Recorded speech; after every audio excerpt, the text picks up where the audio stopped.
Hello everyone. आज बहुत ही interesting topic के साथ आप लोगों के सामने आए हैं मेटल हाइड्रोक्साइड्स। देखिए, मेटल हाइड्रोक्साइड्स के बारे में बहुत से क्वेश्चन आते हैं और आज इस सेशन के बाद उन सभी क्वेश्चंस को आप बड़े आराम से कर पाएंगे। इस सेशन में क्या क्या पढ़ने वाले हैं हम लोग, एक बार उसके ऊपर नज़र डाल देते हैं। देखिए, सबसे पहले हम पढ़ेंगे सोलिबिलिटी ऑफ मेटल हाइड्रोक्साइड्स। कौन कौन से मेटल हाइड्रोक्साइड सोलेबल हैं, कौन कौन से मेटल हाइड्रोक्साइड इनसोलेबल हैं। उसके बाद हम चलेंगे कि भैया जो मेटल हाइड्रोक्साइड इनसोलेबल हैं, यानी कि जो प्रेसिपिटेट बनाते हैं, उन मेटल हाइड्रोक्साइड्स का हमारे पास कलर क्या होता है ना। तो colour of metal hydroxide precipitates, इसके बारे में हम लोग पढ़ेंगे। और क्या पढ़ेंगे भाई हम, और पढ़ेंगे हम लोग कि डिफरेंट जो मेटल हाइड्रोक्साइड्स हैं उनमें से कौन कौन से स्ट्रॉन्ग बेस है, कौन कौन से वीक बेस है, यानी कि basic strength of metal hydroxides. ठीक है। तो ओवरऑल ये सेशन अटेंड करने के बाद मेटल हाइड्रोक्साइड से रिलेटेड कोई भी क्वेश्चन अगर आपके सामने आएगा तो डेफिनेटली आप उसमें जो है घबराने वाले नहीं है, बड़े आराम से आप उसको कर पाएंगे। तो चलिए शुरू करते हैं आज का सेशन। तो जैसे कि मैंने बोला था, सबसे पहले पढ़ते हैं हम लोग सोलिबिलिटी ऑफ मेटल हाइड्रोक्साइड्स के बारे में। तो देखिए, सबसे पहले कौन कौन से मेटल हाइड्रोक्साइड सोलेबल होते हैं वो मैं आपको बता दूं। तो ऑब्वियसली जो फिर इनसोलेबल होते हैं उनका अपने आप पता लग जाएगा। ठीक है। तो भैया हमारे पास अल्कली मेटल हाइड्रोक्साइड्स जितने भी हैं, है ना, सारे के सारे, ठीक है, जितने भी आपके पास अल्कली मेटल हाइड्रोक्साइड्स हैं, ऑल अल्कली मेटल हाइड्रोक्साइड्स, जैसे lithium, sodium, potassium, rubidium, caesium, है ना, ये सारे के सारे आपके पास क्या होते हैं, सोलेबल। है ना, ये वाटर सोल्यूबल आपको पता ही है, NaOH वाटर सोल्यूबल है, KOH वाटर सोल्यूबल है। तो इसी तरीके से सारे के सारे मेटल हाइड्रोक्साइड्स आपके पास क्या है, वाटर सोल्यूबल। इसके अलावा अगर मैं आ जाऊं अल्कलाइन अर्थ मेटल में, तो वहां पे आपके पास कैल्शियम हाइड्रोक्साइड, बेरियम हाइड्रोक्साइड और स्ट्रोंशियम हाइड्रोक्साइड, है ना, सिर्फ ये ही वाटर सोल्यूबल है, तीन, है ना, कौन से, कैल्शियम, बेरियम और स्ट्रोंशियम, सिर्फ यही हमारे पास क्या है, वाटर सोल्यूबल। अच्छा जी, इसके अलावा कोई और मेटल हाइड्रोक्साइड भी है जो सोल्यूबल है? हाँ है। एक बहुत ही इंपॉर्टेंट मेटल हाइड्रोक्साइड है थैलियम हाइड्रोक्साइड। कौन सा भैया, थैलियम हाइड्रोक्साइड। थैलियम हाइड्रोक्साइड जो है ये भी बहुत ज्यादा वाटर सोल्यूबल है, और इसकी जो आपके पास बेसिक स्ट्रेंथ है वो NaOH के बराबर होती है, यानी कि NaOH जितना स्ट्रॉन्ग बेस है ना भैया, उतना ही थैलियम हमारे पास क्या है, स्ट्रॉन्ग बेस। थैलियम हाइड्रोक्साइड उतना ही क्या है, स्ट्रॉन्ग बेस। तो ध्यान रखना है आपको, क्या, अल्कली मेटल हाइड्रोक्साइड जितने भी हैं, lithium, sodium, potassium, rubidium, caesium, सारे के सारे हमारे पास क्या है, ये वाटर सोल्यूबल। उसके बाद जो सेकंड हमारे पास आता है ग्रुप, उसमें कैल्शियम, बेरियम, स्ट्रोंशियम के खाली वाटर सोल्यूबल है ना। और एक ये थैलियम हाइड्रोक्साइड है भैया, ये भी वाटर सोल्यूबल है। और ध्यान रखना है काफी स्ट्रॉन्ग बेस होता है ये जो है NaOH के बराबर ही क्या है, बेसिक है ना। तो ये दोनों के दोनों जो है बेसिक स्ट्रेंथ ऑलमोस्ट क्या है, सेम। ये ध्यान रखना है आपको, बहुत इंपॉर्टेंट चीज है। ठीक है। तो जितना स्ट्रॉन्ग बेस NaOH है उतना ही स्ट्रॉन्ग बेस हमारे पास क्या होता है, थैलियम हाइड्रोक्साइड। फाइन। चलिए, अब ये जब हम पढ़ चुके हैं कि भैया जो है हमारे पास ये मेटल हाइड्रोक्साइड सोल्यूबल है, तो ऑफ कोर्स जो इनसोल्यूबल है, इनसोल्यूबल कौन कौन से बच गए आपके पास, भाई कुछ भी ले लो अब, जिंक हाइड्रोक्साइड, हाँ, मैग्नीशियम हाइड्रोक्साइड, ठीक है, जो बच गए, है ना, आपके पास फेरस, फेरिक, ठीक है, हाँ, क्रोमियम, इसका हाइड्रोक्साइड, ठीक है, एल्यूमिनियम का हाइड्रोक्साइड। तो अब जितने भी मेटल हाइड्रोक्साइड बच गए, जिसके भी नाम ले लो आप, है ना, वो सारे के सारे हमारे पास इनसोलेबल हैं। अब इनसोलेबल होंगे ये सारे के सारे हमारे पास इनसोलेबल हैं अगर, तो भैया इनके प्रेसिपिटेट बनेंगे, है ना, क्या बनेंगे, इनके प्रेसिपिटेट। और प्रेसिपिटेट अगर बनेंगे तो फिर सीधी सी बात है, उसका कुछ कलर होगा, है ना। तो इसलिए अब हमें क्या पढ़ना पड़ेगा, कलर, है ना। तो फिर से मैं एक बार जो चीज़ रिपीट कर रहा हूँ कि आपके पास ग्रुप 1 अल्कली मेटल हाइड्रोक्साइड, और ग्रुप 2 में कौन कौन सा, कैल्शियम का, आपके पास बेरियम का, स्टोनशियम का, है ना, ये हाइड्रोक्साइड, और एक सॉरी ये दिखाई नहीं दिया आपको उधर, स्टोनशियम का, और एक हमारे पास थैलियम का, है ना। इनके हाइड्रोक्साइड जो है हमारे पास, ये सारे के सारे क्या होते हैं, वाटर सोल्यूबल। बाकी जो भी बच गया, जिंक का, आयरन का, मैग्नीशियम का, क्रोमियम का, कोबाल्ट का, है ना, मैग्नीज का, ठीक है, जो भी आपके ध्यान में आता है वो आपके पास क्या है, इनसोल्युबल। तो ये जो इनसोल्युबल है ना, ये वाले, अब इनके कलर की बात आएगी, क्योंकि इनके प्रेसिपिटेट बनेंगे तो कलर क्या होंगे। तो कलर जो है देखो, जनरली तो व्हाइट होता है ना, जनरली आपके पास क्या होता है, व्हाइट। जैसे ये आपने पढ़ा ही होगा कि एल्यूमिनियम हाइड्रोक्साइड क्या होता है, जिलेटिनस व्हाइट प्रेसिपिटेट। जिंक का हाइड्रोक्साइड है, ये भी आपके पास क्या होता है, व्हाइट प्रेसिपिटेट, है ना। तो ज्यादातर हमारे पास प्रेसिपिटेट जो है वो व्हाइट है। तो मैं अब ये नहीं बोलूंगा कि ये हमारे पास व्हाइट है, ठीक है, ये बात मैं नहीं बोलने वाला हूं आपको, ठीक है। मैं क्या बोलूंगा आपको, तो हम क्या करते हैं, हम सिर्फ जो है, जो कलर्ड हमारे पास मेटल हाइड्रोक्साइड प्रेसिपिटेट है उनको ध्यान में रख लेते हैं, और बाकी सब उनको छोड़ के जो भी होंगे हम लोग क्या लिख देंगे भैया, व्हाइट, ठीक है। तो चलिए, सबसे पहले हम लोग जो है वो मेटल हाइड्रोक्साइड प्रेसिपिटेट देखते हैं जो कि ग्रीन है ना। अब मैं एक शॉर्ट में आपको बता दूंगा कि कौन कौन से ग्रीन है ना, लेकिन उनके जो है जब तक हम लोग पिक्चर्स नहीं देखेंगे तो हमारे दिमाग में इंप्रेशन नहीं बनेंगे। तो ग्रीन मेटल हाइड्रोक्साइड्स कौन कौन से होते हैं मैं आपको बता देता हूँ एक बार।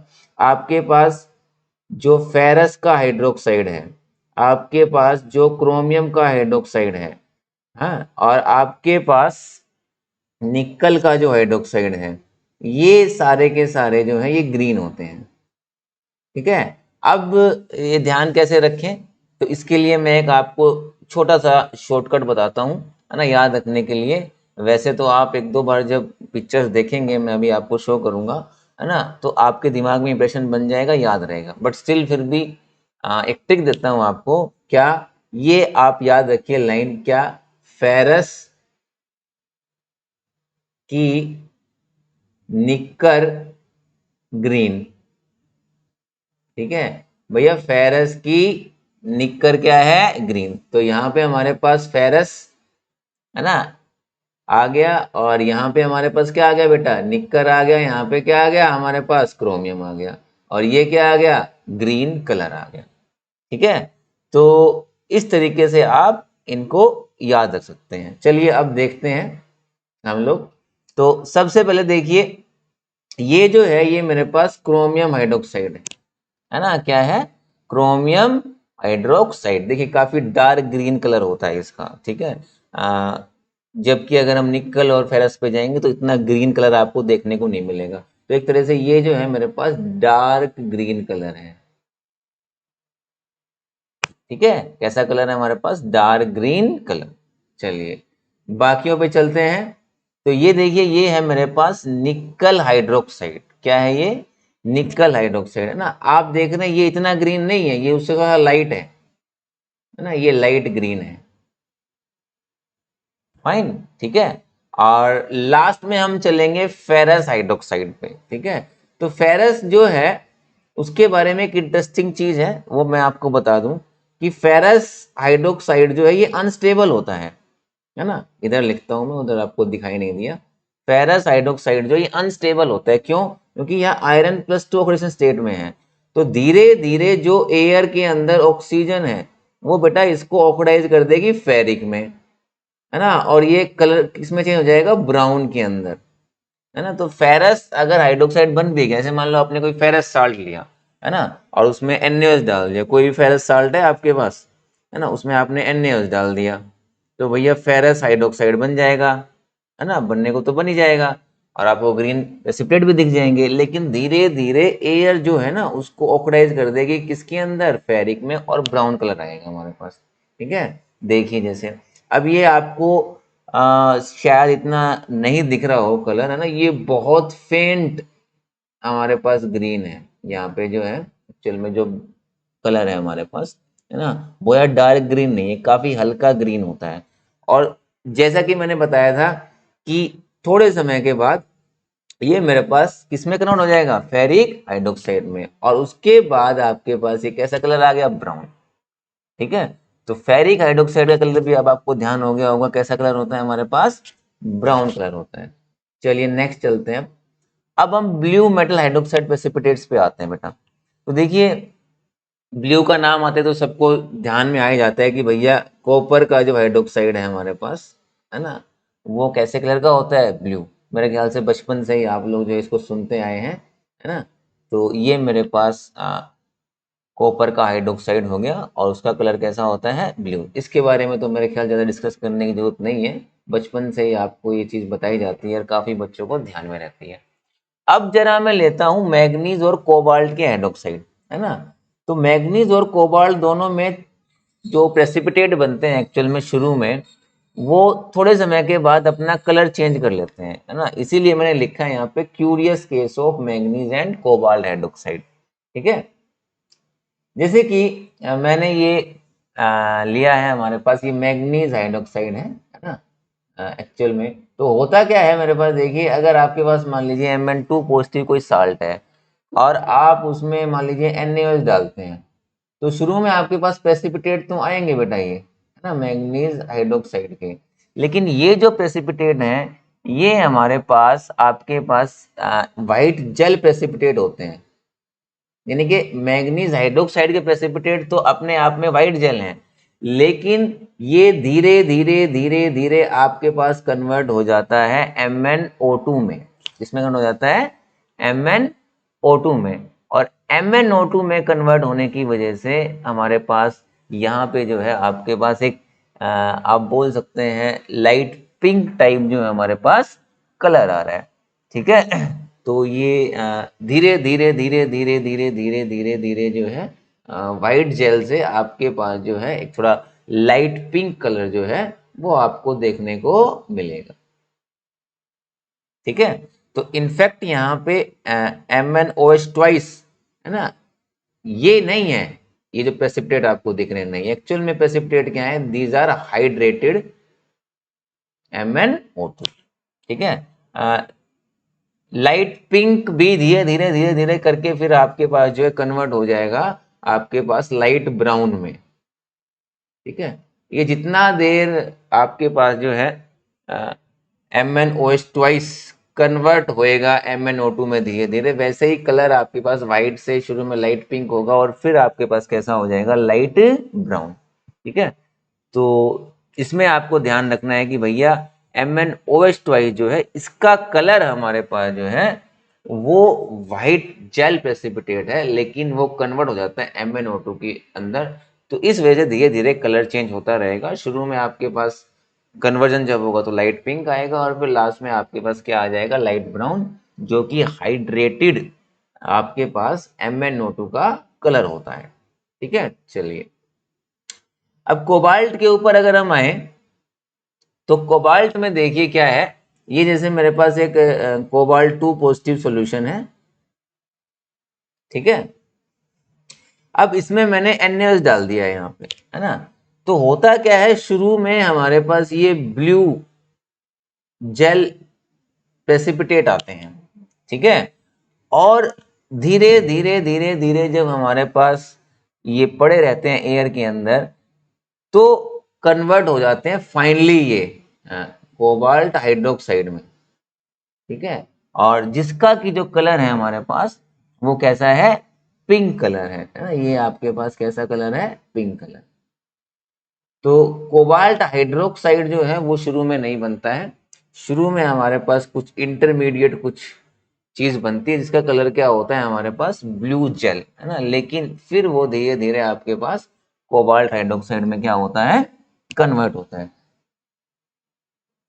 अब इसके बाद बेटा हम देखते हैं कुछ अनस्टेबल मेटल हाइड्रोक्साइड्स के। अनस्टेबल से क्या मतलब है मेरा, अनस्टेबल से मतलब है मेरा कि भैया आपके पास जो है वो हाइड्रोक्साइड जो है एग्जिस्ट नहीं करते हैं, है ना।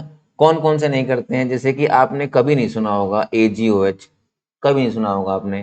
ठीक है, ऐसे ही आपने जो है HgOH ये भी नहीं सुना होगा। ऐसे ही आपने HgOH ट्वाइस, है ना, ये मर्क्यूरस है, ये मर्क्यूरिक है है ना, इनमें से कोई भी आपने कभी देखा ही नहीं होगा कहीं पे लिखा हुआ। रीजन कि ये आपके पास अनस्टेबल होते हैं। तो फिर क्या होगा, फिर ये होगा, देखिए अगर आपके पास मान लीजिए एजी आयन है और उसमें आपने डाल दिया सोडियम हाइड्रोक्साइड, तो ये जो भाई साहब हैं ये बनते ही आपके पास क्या हो जाएंगे, बनते ही ये अनस्टेबल है, ब्रेक हो जाएंगे या डिकम्पोज हो जाएंगे और Ag2O बना देंगे, जिसके कि आपके पास डार्क ब्राउन प्रेसिपिटेट होते हैं। ठीक है, ऐसे ही अगर आपके पास मान लीजिए HgOH बन गया तो वो बनते ही डिकम्पोज हो जाएगा किसमें, Hg2O में, है ना। ये कैसा होता है, ये ब्लैक प्रेसिपिटेट होता है। और ऐसे ही अगर HgOH ट्वाइस बन गया, कैसे बनेगा, हाँ भाई, आपके पास जो है मर्क्यूरी का आयन होंगे और उसमें आप OH एन डाल देंगे, है ना, तो क्या बन जाएगा, HgOH ट्वाइस। तो बनते ही ये हमारे पास क्या हो जाएगा, ये डिकम्पोज हो जाएगा किसके अंदर, HgO के अंदर, है ना। और ये होते हैं हमारे पास येलो प्रेसिपिटेट। तो ध्यान रखना है आपको कि Ag आयन, मर्क्यूरस आयन और मर्क्यूरिक आयन, इनके जो हाइड्रोक्साइड्स हैं वो अनस्टेबल हैं, यानी कि ये जो कैटायन हैं इनके साल्ट में अगर आपने OH डाल दिए तो ये आपके पास अनस्टेबल हैं। ये जो है आपके पास बनते ही डिकम्पोज हो जाएंगे किसके अंदर, Ag2O, Hg2O और HgO के अंदर, है ना। ये आपके पास होता है ब्लैक ब्राउन प्रेसिपिटेट, ये वाला आपके पास होता है ब्लैक प्रेसिपिटेट, ये वाला होता है येलो प्रेसिपिटेट। ठीक है, तो जैसे कि ये जो है मेरे पास जो प्रेसिपिटेट हैं ये किसके हैं, Ag2O के, तो ब्लैक ब्राउन प्रेसिपिटेट हैं हमारे पास। ठीक है, Ag2O के। ऐसे ही ये अगर मैं दिखाऊं आपको तो ये आपके पास ब्लैक प्रेसिपिटेट है किससे, किसके, Hg2O के, मर्क्यूरस ऑक्साइड के। और ये जो है मेरे पास HgO के क्या है, येलो प्रेसिपिटेट। तो मेरे ख्याल से आपने सेशन एंजॉय किया होगा, और नए टॉपिक के साथ और कुछ एक्स्ट्रा नॉलेज के साथ बहुत ही जल्द मैं आप लोगों से फिर मिलूंगा। तब तक के लिए देखिए इस वीडियो को। मेरी आपसे जो है गुजारिश है कि इसको एटलीस्ट आप जो है 3-4 बार देखें, रिवाइज करें। जितना आप इसको देखेंगे, जितना इम्प्रेशन आपके दिमाग में बनेगा इन कलर्ड प्रेसिपिटेट्स का, उतना ही आप इनको याद रख पाएंगे। Thank you very much.